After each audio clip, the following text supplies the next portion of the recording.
الكاظم عليه السلام عن آبائه الطيبين الطاهرين أن رسول الله صلى الله عليه وآله قال بحق أمير المؤمنين عليه السلام: زينوا مجالسكم بذكر علي بن أبي طالب عليه السلام.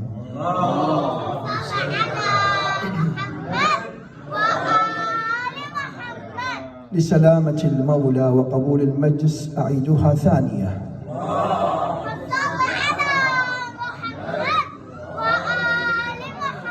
على محبة نبينا الكريم وآل بيته الطيبين الطاهرين الثالثة بأرفع أصواتكم.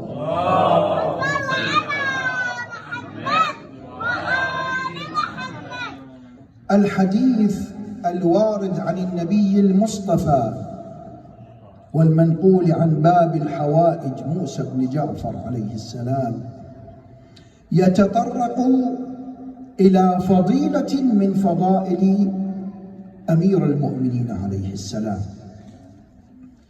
هذا الإنسان العظيم الذي ملأ الكون تدينا ويقينا بالله وشجاعة وبسالة وزهدا وعلما وورعا وتقوى وكل ما موجود من فضائل البشرية قد تجمعت بهذا الإنسان العظيم.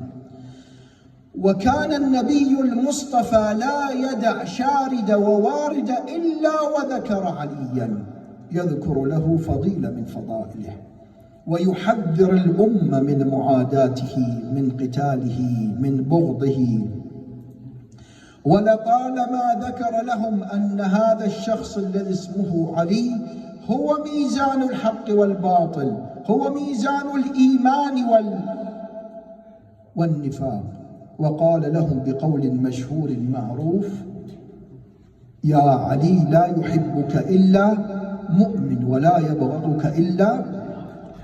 من الفضائل الجميلة التي قالها النبي أنه كان يجمع صفات الأنبياء لأمير المؤمنين، يعني عندما ترون عليا فإن هذا الشخص مستجمع لفضائل الأنبياء، لا تعتقدون أنه شخص عادي مثل البقية، إنما رجل اصطفاه الله واجتباه